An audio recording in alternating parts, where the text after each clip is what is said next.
Hey guys, this is the full version of who were those fighters in Jean-Claude Van Damme's martial arts epic The Quest. So we're going to cover all 16 of them. They come from very cool backgrounds, even cooler than this background. Very unique styles, a lot of talent. This video just oozes with martial arts talent, so I hope you guys enjoy. Van Damme says for 3 years he traveled the world on a quest to find the best fighters. He did a lot of research, met a lot of martial artists, and put together a team of the best. Van Damme claims he and producer Mashi Diamant must have looked at 1,000 audition tapes. All of the fighters are exceptional in their specialties, but this unfortunately doesn't necessarily come across for all of them in the film, as there was only so much time allotted for each fighter to showcase their skills and talent.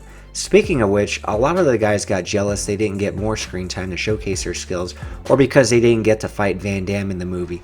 That makes sense. It's only natural for any one of those fighters cast in the film to be disappointed by having a limited fight scene, but I'm sure they were all happy to have had the experience, because if you think about it, I just don't see Hollywood making a big budget martial arts epic like this again. It really only happened because it was Van Damme's passion project and he was such a bankable, profitable star at the time. The order I decided to present these fighters in this video will be in the order that they got eliminated from the Gong Gang competition itself. I was able to find a lot of information on a lot of these fighters, but very little on the others. So first I'm going to talk about the character Maxi Divine. Since he didn't even end up competing in the tournament, he essentially was the first one eliminated. Maxi Divine, heavyweight champion of the world. This man is a better fighter than me. And as the former heavyweight champion, I turn my title over to him. James Remar played Maxi Divine, the fighter representing the United States, the world heavyweight boxing champion. Since he technically didn't fight in the tournament and had a rather large role as a major co-star, it only made sense to cast an actual actor as opposed to a fighter. He's very much like Donald Gibbs' character Jackson in Bloodsport.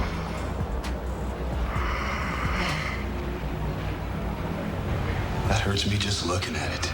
Now, interestingly, James Remar is not a very large man, standing only 5'9" to 5'10" in height, which is rather small for a heavyweight boxer, at least if you go by today's standards. The guys are just enormous now. The Klitschkos, Tyson Fury, and Deontay Wilder, for example, they're all at least 6'6". Jack Dempsey was the actual heavyweight champion during the era that the Quest took place, which was the early 1920s.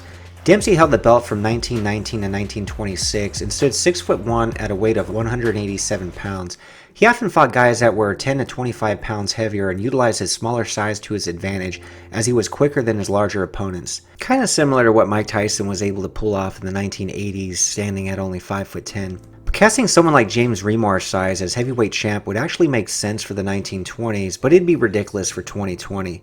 As far as acting goes, his career spans 4 decades in both film and television. He gained a minor cult following after playing Ajax in 1979's The Warriors. Other notable roles included playing Raiden in 1997's Mortal Kombat Annihilation.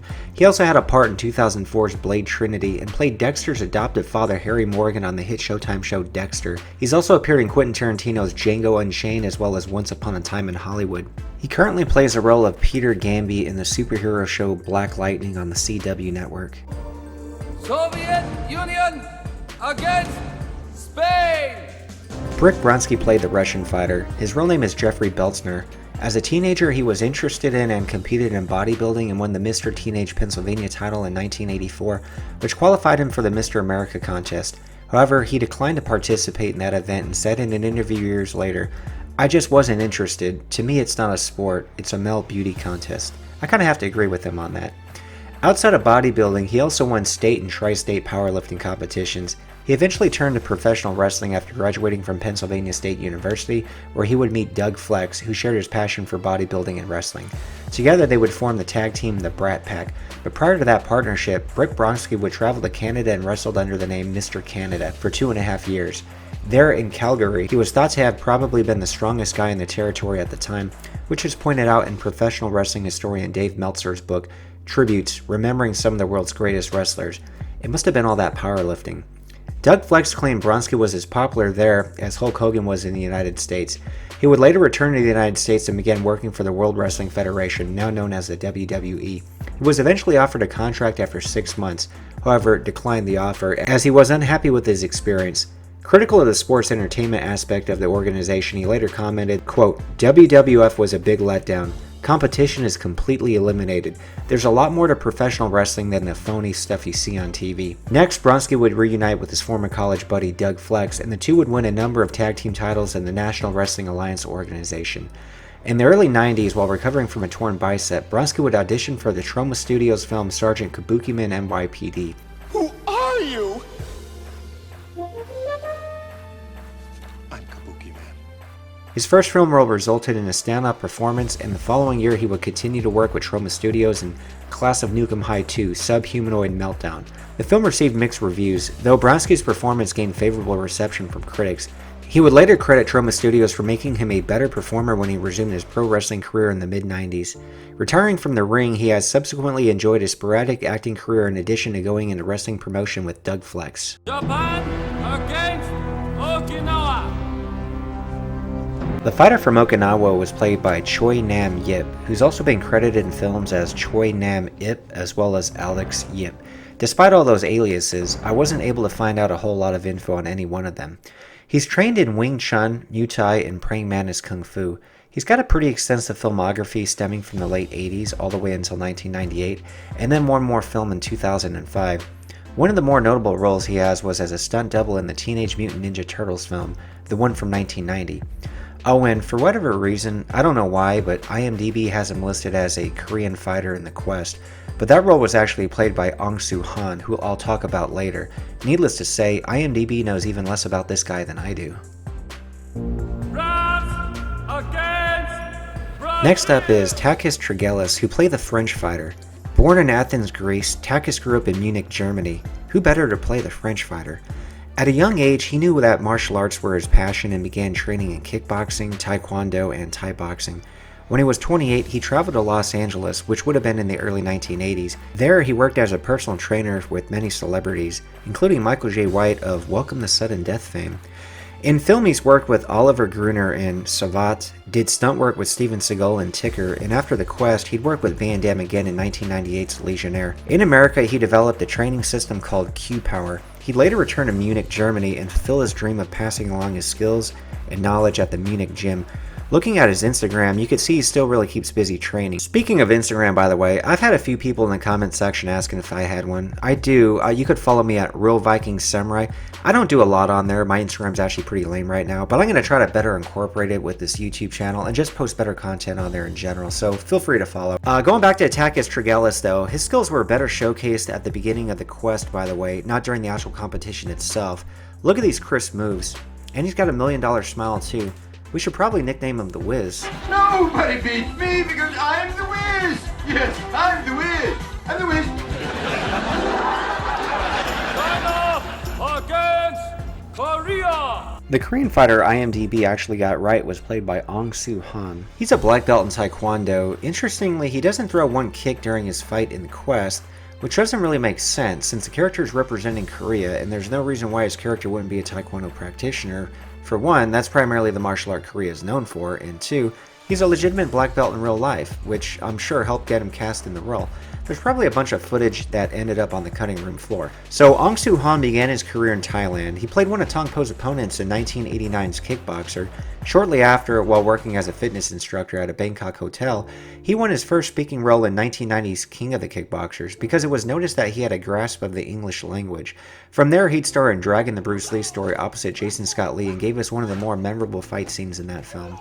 He'd follow that up with stunt work in Van Damme's Street Fighter film, have a role in the sequel to Bloodsport, then years later, in 1999, he'd get his first major role, actually playing a good guy, opposite Roddy Piper in 1999's buddy cop film Last to Surrender. The film would see a maverick American cop and his Chinese counterpart join forces to bring a drug dealer and the hired thugs to justice. The film had a really troubled production. For example, the film shoot in Indonesia was plagued by unforeseen accidents and difficulties. A traffic accident caused 3 trucks carrying film equipment to flip over and almost fall off a cliff. A legitimate anti-government riot halted filming of the city harbor scene, a flash flood in the jungle destroyed a military encampment set, and a plane filming aerial footage crashed into the jungle, resulting in the death of the pilot. The film really sounds cursed.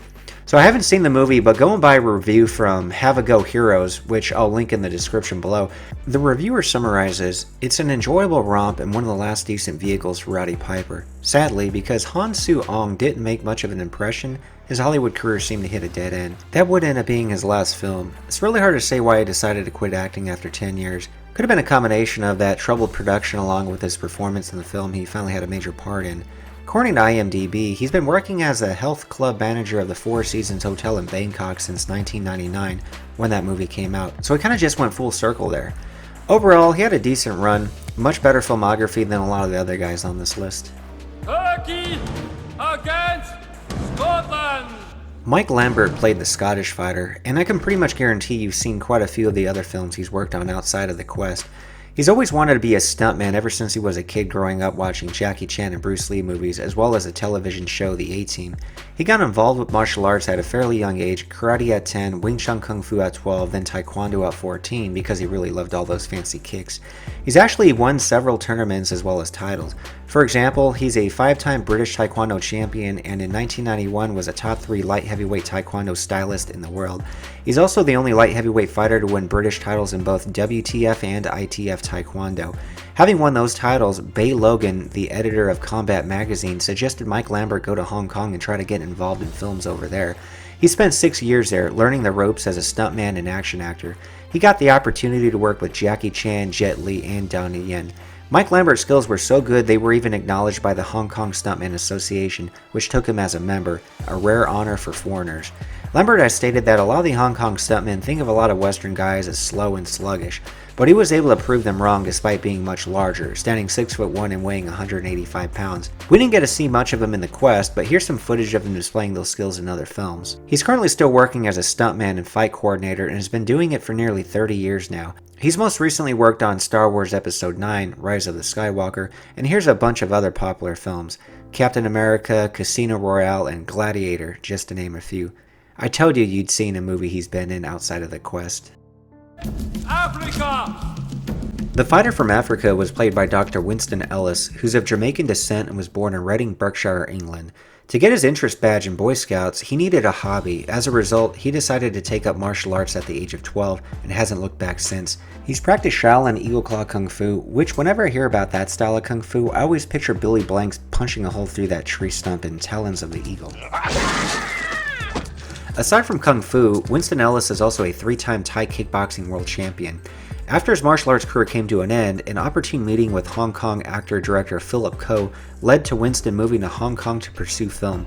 This led to several appearances in a number of martial arts movies with actors such as Jackie Chan and Jet Li. Returning to the UK, Winston was instrumental in the launch of the Positive Strides UK initiative Project Postcode, which used film and media to educate 11 and 19-year-olds about modern social issues such as drug and alcohol abuse, gun and knife crime, and antisocial behavior. As far as movies go, he's been in some pretty big films such as Pirates of the Caribbean, Dead Man's Chest, and Pirates of the Caribbean At World's End, as well as The Dark Knight. He's still working in film and television, primarily as an actor, but is currently executive producing a documentary called The Beast, When Eddie Met Arnie.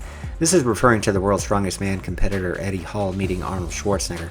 It sounds interesting. The World's Strongest Man, Eddie the Beast Hall, has reached the pinnacle of his career and finds himself at a crossroads in his life. Despite his immense achievements, Eddie suffered from bouts of depression throughout his career and now is in a place where he can no longer continue in the sport that saved him from himself. In danger of falling back into the dark world of depression, Eddie looks for a new channel of expression and turns to his lifelong hero and friend Arnold Schwarzenegger in the hopes that he can follow him into the world of Hollywood. I don't know if you guys are aware or not, but Eddie Hall is currently training for a boxing match against fellow strongman competitor and the mountain character from Game of Thrones, Hathor Bjornsson. That's supposed to take place in September of 2021. I did a preview trailer for the fight a while back that I'll link in the description below. Germany against The fighter from Germany was played by Habby Heske. He's been involved in martial arts for over 40 years now. He started training in judo in 1978 at the age of 10. 3 years later, he would take up boxing, and shortly after become friends with Gary Childs, a black belt in karate. At the age of 16, Habby Heske would earn his own first damn black belt in karate. He's always had an interest in fighting and started competing in amateur kickboxing fights in his early teens. In 1988, at 20 years old, he traveled to Thailand in order to learn the finer art of Muay Thai kickboxing. After returning to Perth, Australia in 1991, he started training with Rod Stroud, who would become Habby's manager once his kickboxing career turned professional. He'd go on to win state, national, and South Pacific titles in the cruiserweight and heavyweight divisions. During this time, he'd continued to advance in his study of karate and was awarded the role of 5th Dan black belt. During Habby's professional career, he traveled to the United States twice a year to train in Brazilian Jiu-Jitsu under Rickson Gracie. 3 years of training would earn him a blue belt. He would later travel to Brazil and train under Royal Gracie in Rio de Janeiro and competed in the World Mundial Jiu-Jitsu Championships in 1999. He's actually competed as recently as 2019, winning a silver medal in the IBJJF World Masters Championships in the US, as well as a silver medal in the IBJJF Pan Pacs No-Gi Championship in Australia. He's currently a 3rd degree black belt in Brazilian Jiu-Jitsu. These days, he dedicates most of his time teaching at the M1FC in Australia. He has over 600 students and over a dozen amateur and professional fighters who compete in MMA, Jiu-Jitsu, Shuto, and Muay Thai kickboxing. Some of his students have become world champions as well as UFC fighters. If you like this kind of content, by the way, and want to help support the channel, please smash that like button like Azdine Nouri, the guy from Turkey, did to these bricks. Very good. But brick, not hit back. Boy, talk about raining on his parade. But don't rain on mine. Make sure to hit that like button. Mongolia against Greece. The late Stefanos Miltsakakis, who passed away in 2019, played the Greek fighter. I previously talked about him in my Maximum Risk video, which I'll link in the description below. Make sure to check that out. He's a pretty accomplished wrestler, and at the age of 24 was selected for the Greek team at the 1984 Olympics, but a knee injury unfortunately sidelined him, forcing him to abandon his Olympic dreams. He did end up becoming a world champion in progression, also known as pankration, an ancient Greek sport combining wrestling and boxing. He also has 2 wins in Val Tudo World Champion events, both in 1999 as well as 2002. He's actually appeared in quite a few Van Damme movies, starting out in 1989's Cyborg, then as the guy driving the Jeep in Lionheart. His role in The Quest would come next, followed by the character Redface in Maximum Risk, and then finally as Stavros in 2002's Derailed. Interesting side note, he also played a character called Stavros the following year in 2003's Daredevil. Some other notable films he has appeared in were Best of the Best 2, where he fought Philip Rhee, and Bloodsport 4, The Dark Kumite, where he fought against Daniel Bernhardt. Don't watch that one, by the way. Trust me. If you haven't seen it, do not watch Bloodsport 4. Get to trust me. Japan against Turkey.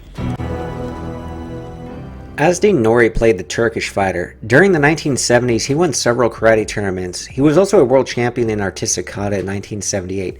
He held several records for breaking concrete during the 1990s. He began training in martial arts at the age of 12 and has over 40 years of experience. He specializes in karate, but is also trained in Aikido, Kung Fu, Ninjutsu, and Yoga. He met Jean-Claude Van Damme at a martial arts gala in 1991, which led to his part in The Quest.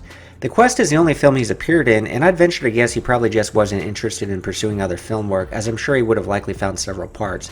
As far as Van Damme's The Quest goes, I don't think any martial artist would turn down that opportunity to work with Van Damme, especially during the 90s, when he was at the peak of his career. That would have been such an amazing opportunity.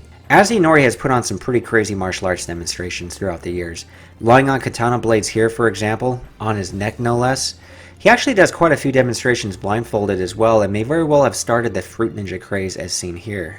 Azdine Nouri kind of reminds me of this guy in the neighborhood when I was growing up on an army base. Now, he had 2 kids of his own, and he would let other kids come to his house and give us like these throwing knives, and we'd all throw them in the side of his shed. He was pretty much the neighborhood ninja, and he would do these demonstrations. I actually can't remember if he was blindfolded or not, but what he would do is he would take an apple and put it on a kid's head, or have the kid lay down and put it on his stomach, and he would slice it in half after getting all prepared. I mean, he would literally just cut it right in half, like perfectly, flawlessly.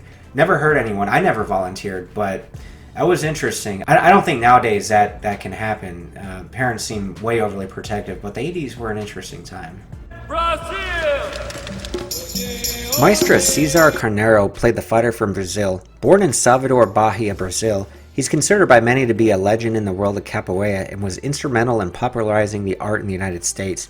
And to think, all this time we likely gave credit to Mark Dacascos in Only the Strong. Speaking of which, he did make an appearance in that film. He began his training in capoeira at age 6 years old and became a master at 18, which is the time he joined the Oba Oba, Brazil's largest show business organization in the world. From there, he would make his way to Thailand and study the art of Muay Thai kickboxing, and it is there where he fell in love with the art. While there, he would also film the movie The Quest with Jean-Claude Van Damme. He had a brief stint working on films in the mid-90s, appearing in 4 total. Only the Strong with Mark Dacascos, as I mentioned, Mortal Contact, which sounds like a documentary for 2020, The Quest, and then Shoot Fighter Part 2. Today, Maestro Cesar is one of the world's most sought-after MMA striking coaches and has been training fighters over the last 5 years. Having taught and trained all over the world, his unique blend of capoeira, Muay Thai, and boxing has been refined into a striking system that emphasizes superior balance and footwork, evasive movement, dominating clinch work, and devastating strikes. His gym, MMA Masters, where he is head coach, has credited him as being the one who started the kick to the calf move years ago. That's now become a popular weapon among many fighters. That's a good kick. I've always remembered Benson Henderson using it a lot when he was in the UFC. One of the popular UFC fighters that Cesar recently trained was Colby Covington. A prominent narrative going into Colby's last fight against Tyron Woodley on September 19, 2020 was a change that Colby made in terms of his fight camp. Colby had moved out from American Top Team in Coconut Creek, Florida, to MMA Masters, also in Florida. Colby's dominant performance over Tyron Woodley, by the way, definitely looks good for MMA Masters team, as Colby practically retired the ex-champ on a dominant performance. That's definitely a feather in Cesar Carneiro's cap. Wong Rahan of Siam. I am Fang. Jin Sung played Fang, the Siamese fighter. Born and raised in Taiwan, as a child he was infatuated with Bruce Lee after sneaking into the theater to watch Bruce Lee's The Big Boss. He's been a student of Kung Fu ever since. He's truly a product of East meets West, as he'd migrate to Florida with his mother, where he spent his teen years in high school, sharing his love of Bruce Lee and Kung Fu with like-minded students. He also excelled in several sports, which led to a college football scholarship. Jung Sung would parlay his physical abilities and martial arts skills to his work as an actor. He also practices Thai kickboxing, which was perfect for his role in The Quest, as he would be the premier fighter from the Muay Thai island in that film. He does quite a bit of stunt work in addition to regular acting work and voice work. Fun trivia, by the way. He was in the sequels to Van Damme movies that Van Damme was not in. For example, Van Damme appeared in the first No Retreat, No Surrender, while Jin Sung appeared in No Retreat, No Surrender 3. Van Damme, of course, was in Time Cop, while Jin Sung appears in Time Cop, The Berlin Decision with Jason Scott Lee. He's still working in film today and most recently has appeared in the live-action Disney Mulan film. Soviet Union against Spain. Peter Malota played the fighter from Spain.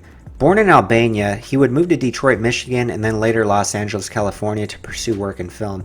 In The Quest, his character is of course from Spain, but if you look closely you can see the Albanian flag on his belt, an homage to his home country. He actually wanted his character to be from and represent Albania, however the producers felt that not enough of the audience would be familiar with that country and instead preferred to keep it as Spain, a country a lot more people would recognize. He has over 40 years of Taekwondo and Hapkido experience and is a 6th-degree black belt in Taekwondo. You guys would likely recognize him as a guy with the spurs on his boots in Double Impact, where he would end up fighting Alex.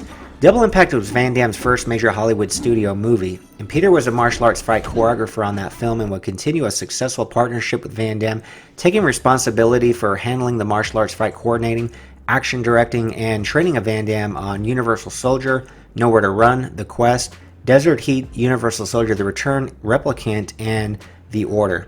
As far as acting goes, he primarily appeared in smaller roles within several of Van Damme films, but he primarily works as a stunt coordinator. More recently, he has moved into directing, including the 2017 Van Damme film Kill 'Em All, and he currently has another film in pre-production called The Hunted Man, which he's set to direct.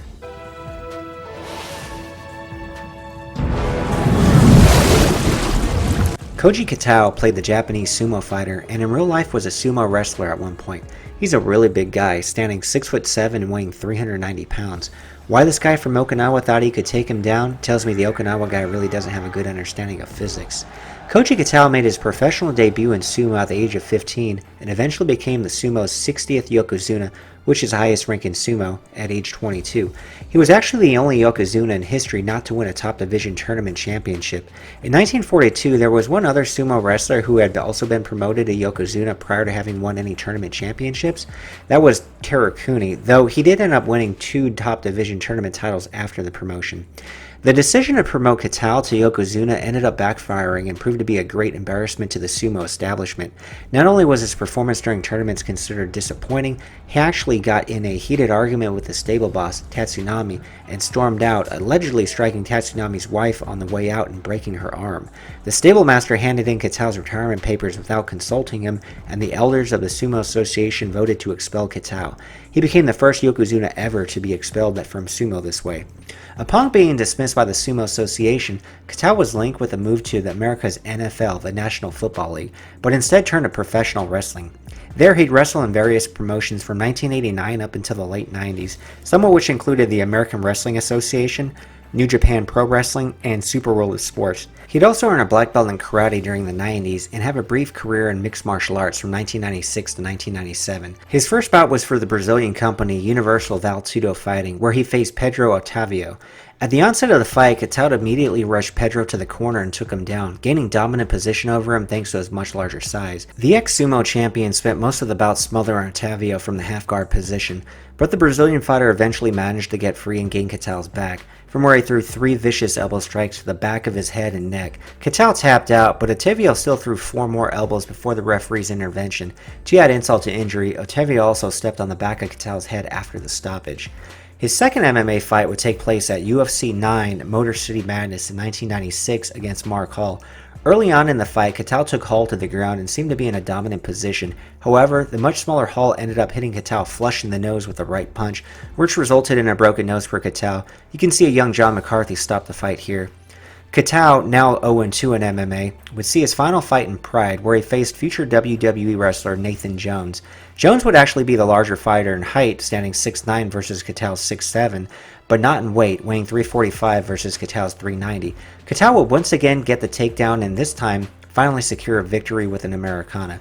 He finished his MMA career with 1 win, 2 losses. In 2003, he sensationally returned to the world of sumo after being offered a job as a coach at his former training stable. His return was possible thanks to the retirement of Kitao's old stable master, Haguruyama, who had been accused of illegally pocketing money from the stable fundings. Kitao was keen to continue his work in sumo, but was prevented from doing so by ill health. In 2013, Kitao was diagnosed with kidney disease and would sadly pass away 6 years later on February 10, 2019 from chronic renal failure at the age of 55. United States against China!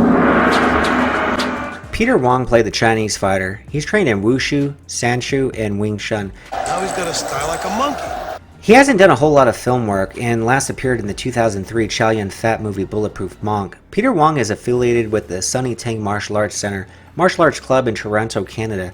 Members of the club include Alan Tang and Nathan Lam, who were also in Bulletproof Monk. Sunny Tang, by the way, has tutelage under Ip Man, and in 1993 Sunny founded Wushu Canada. Peter Wong has also done some stunt work up until 2010, including the 2006 Bruce Willis film 16 Blocks. Outside of that, I just couldn't really find much more on him, despite him having one of the larger fight roles in The Quest, making it to the semifinals against Van Damme's character. If any of you guys know more about him, please comment below. Mongolia against United States! Abdel Qissi played the role of Khan, the Mongolian fighter. He lives by an interesting philosophy. I call it the, if I can't have this table, no one can. Everyone kind of loses out and he's got to sit on the floor and eat at that point. But this would be the second Van Damme movie where he played the main villain Van Damme would have to defeat by the end of the film. The first being Lionheart, where he played cat-loving, mutton-chop-sporting Attila.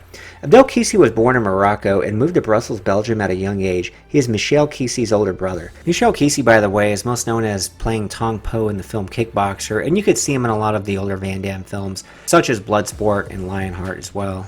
Van Damme grew up with them in his native Brussels, Belgium. Abdel trained in boxing at a sports center where he met Van Damme. His large, imposing stature, standing 6'2" with a stocky build, visually made him a formidable opponent against Van Damme. Aside from The Quest and Lionheart, he'd face Van Damme once more in 2001's The Order, which, like Lionheart, was directed by Sheldon Lettich.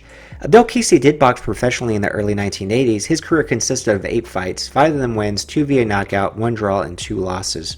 So that covers the remaining fighters from Jean-Claude Van Damme's martial arts epic The Quest. Let me know in the comments below who your favorite fighter was from that movie.